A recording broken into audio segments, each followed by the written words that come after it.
This question I call the missing link. Yes. I'm asking as, a kid can ask the kindergarten teacher. So don't mistake because this could be an audacious question. From the time of Adi Shankara to from Socrates to Muhammad, Jesus, then Ramana Maharshi, Osho, Tony Parsons to Lisa Cairns, I feel somewhere, from the seeker's point of view, there is a missing link between the chapter 1 part of pure Advaita that you are telling and the second part where you tell us to do certain things. For example, as I told you, take me as a kindergarten kid now. You are the teacher. You come into the class and you say the first lesson is you don't have to do anything. Just sit down in class. That I accept. Very happy as a child. I just sit down and do something with it. Then the second lesson comes. Ilango, take your pencil and start writing ABC. As a kid, I am confused. First lesson is don't do anything. The second lesson is write A properly or I'll beat you. Write the small A, write the small B, write the small C. You're not putting your attention on your heart. It's going up, it's coming down, you're not sitting down straight, you're not following the blah blah blah blah.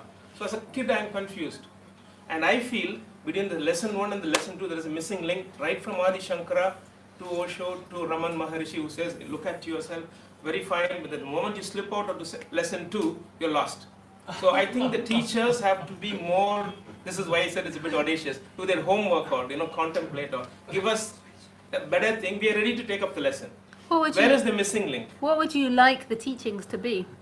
To link that missing link. For example, at certain times what you're saying is totally into me and I'm happy. The moment of suffering comes, day-to-day life, I have arrived, the plane has arrived into the the airport, and I'm not able to shut off the engines.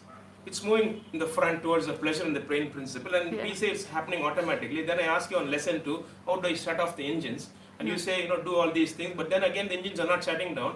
I'm in pain. As a person, I'm in pain, but then the lesson 1 comes as a kid, don't do anything. Then the lesson 2 says, take the pencil and start writing A. Write it properly. So there is a discordance or a discrepancy between the lesson 1 and the lesson 2 as a seeker, and I'm not able to bridge it. And I feel like Lisa Cairns is the closest to just come, but still, are you writing the second last chapter in this book? There is a missing link. I don't know what the missing link is. Is it that through teaching it has to happen, or a lot of times, for example, Papaji and Wayne Lickerman, they saw the guru and the me vanished. Is it going to be an energy shift like that, or is it going to happen through the internet? I don't know. Some app is going to be sold on lisacairns.com and you download it and then you get enlightened. It's going to happen. The artificial intelligence is going to take over very slowly into the human beings, and maybe, I'm not talking about artificial, I'm talking about from a teacher to a student. As a kid, I'm asking, lesson 1 is don't do anything in class. You can do what you want and everything happens. And lesson 2, start writing down the poems. Shakespeare, whatever it is. So can you see that in asking me that question, you're asking me from the personal perspective and about the absolute simultaneously? Correct. So which one should I answer, the personal or the absolute? I've asked you what to answer. I don't know from where I'm asking. The question is just... Well, what would you like the answer to? I don't want this lesson 1 and lesson 2. I just want 1 and that's it. I want the master to strike the sword and kill me.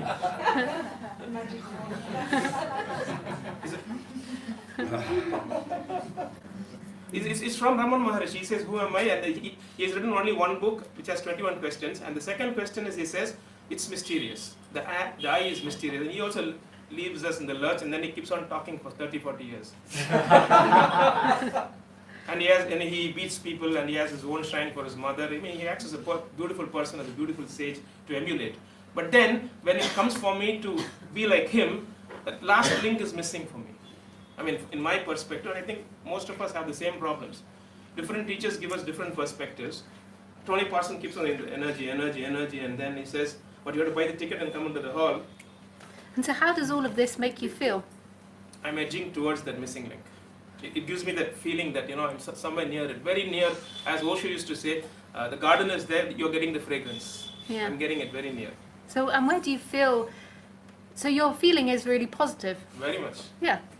So there's not a problem really.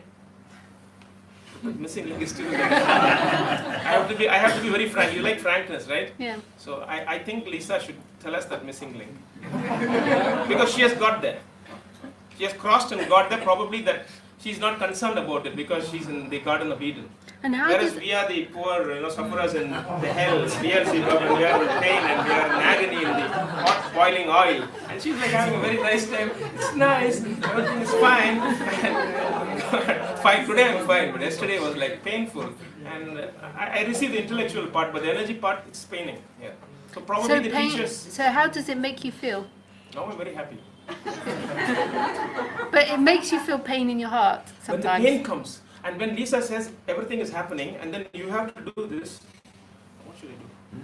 Do you feel Should I confusion? put my hand here and just be as I am? I'm being very dramatic, huh? Yeah. Or should I go here and close my eyes, So, put the thing on the heart so chakra? so you feel confusion and you Correct. feel, Very clear in my confusion. Yeah. There is only extreme clarity in the one confusion. and tell Is me, it lesson 1 or 2? in your life, do you think that you, in your job and in your work, you work very hard to eliminate confusion? Very much. So would you That's- say that everybody does you like clarity? Everybody does it. But for you, do you think that your attempt to have clarity is stronger than others? I don't know. I would just, I'm all not I'm Einstein or pointing to Newton. Yeah. is I would just give some space to that feeling of chaos. There is no chaos. Very clear that that's just that one link. Alright. I am done. Okay, I don't know. I don't know what the missing link is. I don't know. Okay, the personal part of my problems. Yeah. Like I come to the human side, the lesson 2. With all this teaching, I feel I've arrived, but then there is a pain coming. There is a personal problem coming up, and then how do I face that? And I'm always oscillating between that pain and pleasure principle as an animal. Yeah. I can't be in the center. I'm a human being. I want love, etc., etc. And I move towards the pleasure, pain, Yeah. and then pleasure, pain, pleasure, pain. If I am distanced myself as a witness, Sakshi Bhava, and I know everything is fine, if I can maintain the stability, I go through it. But the moment I lose that stability, I get locked onto the personality. The suffering happens, and how do we de-link from there? Come back to that space. I would get more friendly with your sense of control. I would look at controlling and lack of control. I would look at that. I would examine that. I would write down what it is to you, what you need, what you require, what you don't like when you're out of control. And That's what I would look at. Just look at it. Just get to know what that feels like for you. I would say that the reason that you suffer when the pain comes and when problems come is because it makes you feel out of control and chaos. And I would suspect that in your body-mind, your bigger version is chaos. And your want is order. Your want is order, your want is routine, your want is simplicity, and your dislike and your rejection is chaos and disorder. And I would just look at it like a scientist. so what I end is that there is no control. It's happening. It's And happening. then that chaos settles down a little. Slowly it's coming down. Yeah. So the understanding happens that there's nobody in control. And to look at it the positive side, suppose I know the CEO of a corporate or the Prime Minister. I am being controlled by the Creator. So why should I bother about control or no control? Because what's going to happen is going to happen. Yeah. That thing helps me a lot. Yeah. And so obviously you can see then that your weakness is around control. So when I give a teaching which is about absolute non-duality and and then speaking on the relative human level, that makes you feel chaos, and you do not like that. So you want me to cut off that part and just to have this one particular No. teaching. I want you to synergize. To synergize them. Mix both, yeah. I think it's there. There has to be something happening there. Because it's so obvious that everything is happening. But at the same time, choice of tea or coffee, then I take tea, it looks there is a cause and an effect. Yeah. So it's like, can I be more frank? Yeah. It's like you talk in different tongues. In lesson 1 there is a one tongue, Japanese. Then lesson 2 is like German. Yeah. Don't do, then do. Don't do, then do. That's like oil and water not mixing. But then in everyday life they mix together and it's happening. Yeah. That's what's, Yeah. I don't know, what's the answer to the question? I don't know what the answer is, Lenko. It will manifest if it's to manifest. If I'm to bridge them more or not bridge them more or make them further apart. It will be as it is. I think that will be the ultimate.